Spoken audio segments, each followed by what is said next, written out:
बिस्मिल्लाहिर्रहमानिर्रहीम। अस्सलामु अलैकुम वरहमतुल्लाहि वबरकातुहू। मोहतरम नाज़रीन, अल्लाह रब्बुल आलमीन की अस्माए हुस्ना का जिक्र चल रहा है। अल्लाह रब्बुल आलमीन की अस्माए हुस्ना में से 28वां अल्लाह का नाम है अल बसीर। 27वां नाम था अस्समीउ और 28वां नाम है अब अल बसीर। अल बसीर का मतलब होता है बहुत ज़्यादा देखने वाला, हर चीज़ को देखने वाला, उसे कहते हैं अल बसीर।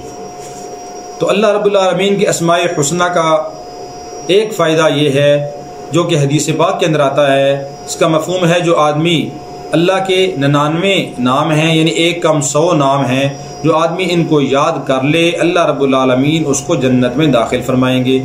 याद करने का मतलब ये है कि उनको ज़बानी याद करे, उनके मुताबिक ज़िंदगी गुजारे, अमल करे, अल्लाह रब्बुल आलमीन उसको जन्नत में दाखिल फरमाएंगे।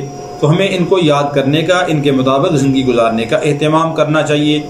अल बसीर, इसके 5 फ़ायदे उलमाए कराम ने लिखे हैं।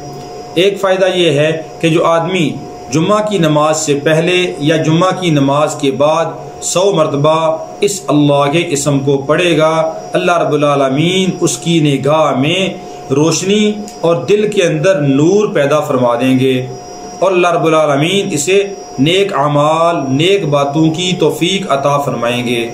यानी जुम्मे की नमाज से पहले 100 बार या जुम्मे की नमाज के बाद 100 बार पढ़ ले, अल्लाह रब्बुल आलमीन इसकी रोशनी या आंखों की रोशनी को ज़्यादा कर देंगे, दिल में नूर को ज़्यादा कर देंगे और अल्लाह रब्बुल आलमीन इसके अक़वाल, इसके आमाल जो हैं उनके अंदर इसको नेकी की तौफीक अता फरमाएंगे। नेक आमाल की, नेक बातों की अल्लाह रब्बुल आलमीन इसको तौफीक अता फरमाएंगे।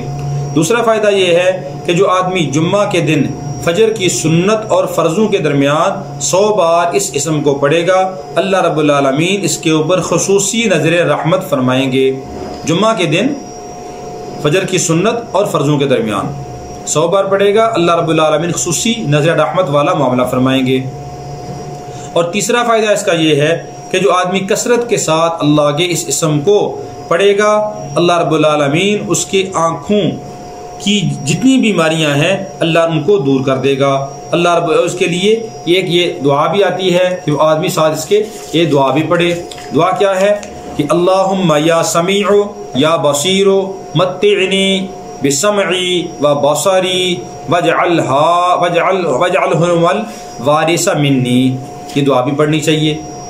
यानी आँखों की और कानों की ताकत को मजबूत करने के लिए और इनकी कमज़ोरी को दूर करने के लिए आदमी ये दुआ पढ़े, अल्लाहुम्मा या समीउ या बसीरु मत्तिअनी बिसमई व बसरी वजअलहुल वारिसा मिन्नी।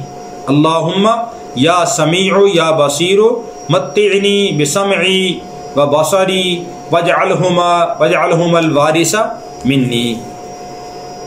और चौथा फ़ायदा इसका ये है कि जो आदमी अल्लाह के इस इसम को यानी या बसीर को हर रोज़ असर की नमाज के वक्त 7 बार पढ़ लिया करेगा, अल्लाह रब्बुल आलमीन नागहानी मौत से, अचानक मौत से इसको मामून फरमाएंगे, इसको महफूज फरमाएंगे। अचानक मौत इसको नहीं आएगी, क्योंकि अचानक मौत से भी पाक पैगम्बर सल्लल्लाहु अलैहि वसल्लम ने पनाह मांगी है। और 5वां फ़ायदा इसका ये है कि जो आदमी जुम्मा के खुतबा से पहले 100 बार अल्लाह के इस इसम को या बसीर को पढ़ लिया करेगा, तो वो अल्लाह रब्बुल आलमीन के मंजूर नज़र हो जाएगा। अल्लाह रब्बुल आलमीन की ख़ुसूसी नज़र इसके ऊपर आएगी। तो अल्लाह रब्बुल आलमीन का कोई भी इसमें ज़ात या इसमें सिफ़ात जब आप पढ़ें, इसमें ज़ात तो अल्लाह का नाम है अल्लाह, उसके साथ आप या अल्लाह हो या फिर अल्लाहुम्मा क्या के पुकार सकते हैं अल्लाह को। अल्लाह के जो सिफ़ाती नाम हैं उनको आप अलिफ लाम के साथ भी पढ़ सकते हैं और लफ्ज़ या के साथ भी पढ़ सकते हैं, या रहमानो, या रहीमो, या करीमो, या फिर अर रहमानो, अर रहीमो, अल करीमो, अस्समीउ, अल बसीरो, इस तरह भी पढ़ सकते हैं। तो ये दोनों तरह पढ़ना जायज़ है। अल्लाह रब्बुल आलमीन हम सबको अपने अस्माए हुस्ना से मुस्तफ़ीद होने की तौफीक अता फरमाए और इनके मुताबिक अमल करने की तौफीक अता फरमाए। अस्सलामु अलैकुम वरहमतुल्लाहि वबरकातुहू।